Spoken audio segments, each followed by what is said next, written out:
Let's take an account example. Walk us through that IDR workflow. So Yeah. start to finish. Yeah. So let me take one step back. So there are certain states that are defined by CMS as what's called federal states, and there are other states called bifurcated states. And this, once again, the delineation between the two is really, for the most part, ERISA based. So in federal states, or when the NSA started, CMS basically said to states, if you want to set up your own IDR process that is controlled within your state, you can do that, but it has to follow kind of the guidelines and the rules of the federal law. So what certain states did is they said, hey, we're going to set up our own IDR process. Those accounts that are subject to the state process are the fully funded accounts that are governed by the Department of Insurance of that state. The claims that are governed by ERISA, so the self-insured populations in those bifurcated states, still follow the federal process. So that's the bifurcated state. Then you have federal states, which basically said, we're not going to create our own process and we're going to send all of our accounts through the federal CMS process.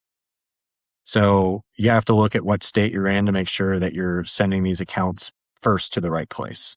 So that, once again, is understanding according to usually the insurance plan card or calling the payer, really understanding, is this encounter insured by a self-insured plan or a fully funded plan, especially if you're in a bifurcated state, to make sure you're sending it to the right place, because you'll get kicked out if you send it to the wrong place, right? So that's step one.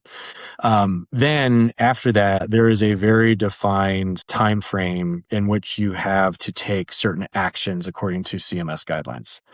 So what really kicks off the whole process is the receipt of the remit itself. If it's denied, you still have to follow up, do the denial. It's really saying once you get the full remit paid, that's when the process officially starts. So once that remit is received, you have essentially 30 days to submit what's called an open negotiation letter. An open negotiation letter, it's a standard CMS form. There's information you have to fill out.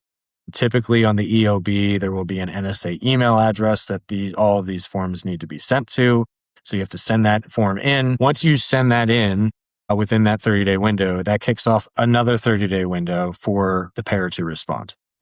And so that payer can either say, hey, we're going to agree to pay you, we're going to try to meet somewhere in the middle, or they cannot pay you / ignore you. And you have 30 days to kind of go through that settlement process. You have to go through that process because you have to show proof that you went through that process in order to get to the official arbitration step. So if you skip that step up front, the arbitration organization will reject the claim because you didn't take that first step as outlined by CMS. So real quick, Adam, on that. Yep. To provide, I'm taking lots of notes. Thank you. Yeah. If the provider during open negotiation window, are they essentially requesting a certain payment amount? Yes. Yep. Okay. And then if the payer just doesn't respond, yes, that's it. That's payer owes that. No. So that's where you would go then officially to the arbitration process. No, that'd be too easy. Yeah, exactly. But so let me maybe back up here too a little bit. So typically when we evaluate organizations for opportunity, what we see is generally a 50-50 split between out-of-network payments that are 60, 70, 80, sometimes 100% of bill charges. Those aren't the ones you're going after. It's the 50% of the population that we typically are paying like 15 to 17% of charges.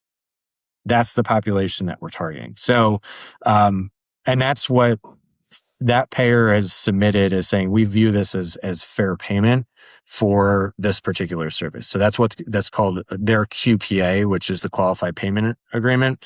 They typically will couch that QPA. What we see is usually about 100 to 115% of Medicare, right? So when we go back through the open negotiation process, really what we're trying to help organizations get is the in-network commercial equivalent rate for that same service. So as you can imagine, going from a 15 to 17% percentage of charge out of network payment to 45, 50, 55% of charges, the delta can be fairly large, especially once you get up to the patient environment. right? And so that open negotiation process is really a chance to kind of either come to terms with that payer or say, hey, we're not going to agree. We need to push things through the arbitration process itself. Yeah, got it. Yep. So then once you get to the 30-day end of the 30-day window for open negotiation, you have exactly 4 business days to submit that case to the CMS portal for arbitration.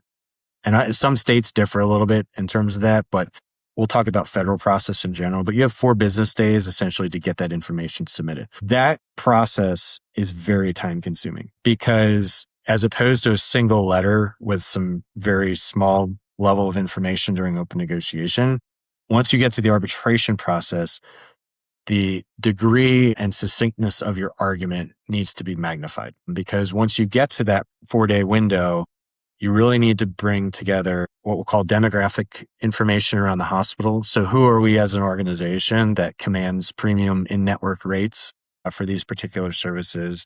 You need to do a clinical complexity review. So you need to be able to explain we're owed this much because of the complex nature of this case for this particular patient.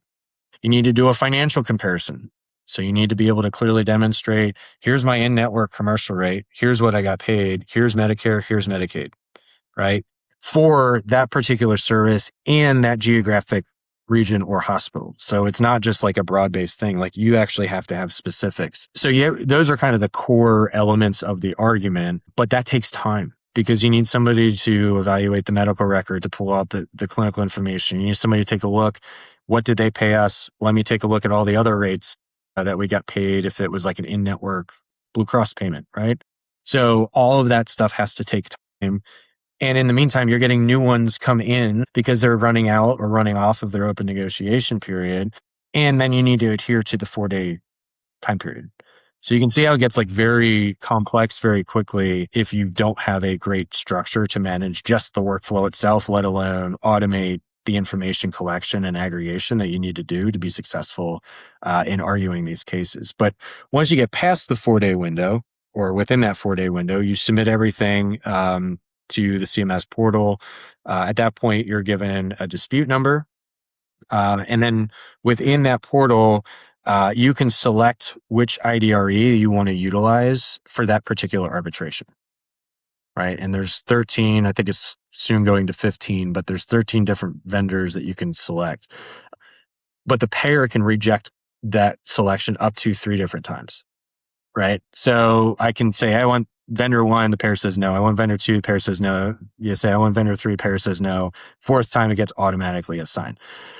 At that point, once it is assigned, you get confirmation of who it's assigned to. And then that's where the arbiter is collecting information, typically from the non-initiating party. So they're looking for EOBs, remits, any information that the payer has to substantiate their claims as to why what was paid was reasonable and accurate. The challenge, though, is that some IDREs view the information submitted and the calculation of the QPA different depending on which IDRE you go to. So what I mean by that is some IDREs look at things from a case rate perspective and saying just holistically based on everything that was done, what's a fair payment for this particular course of care, right?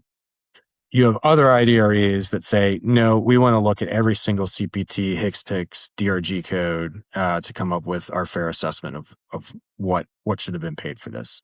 So even the submission and the criteria in which you're either successful or unsuccessful changes by IDRE. The other challenging fact is that the IDREs don't have an objective way to evaluate each claim on its own merit. So I'd say in aggregate. So for example, I could have 2 exact claims for the exact same service, 2 different patients. The first, and I submit the exact same information. The first claim could be won and the second claim could be lost because there's no real standard way in which all the IDREs are evaluating these encounters. So it's like you're getting a different judge. Without a doubt. Yeah. And so that's why it's super important that when you're going through this process, you have consistency in your argument and frankly, meeting with the IDREs to understand what they view as a successful argument is super important because they will tell you, hey, we we look at this, and this, and then you can take that information back and build that into your process. And that's what we've done, except we've taken another level and said, we need to build a purpose-built technology to be able to encapsulate all this insight and feedback from the IDREs, so that way when we're submitting things, we have a high confidence level that they're going to be arbitrated in our favor. So getting back to the process, once the IDRE kind of goes through their process, they make a determination. That determination is legally binding. And then under federal rules, the payer typically has 30 days from that arbitration determination, if they lose, to pay that claim.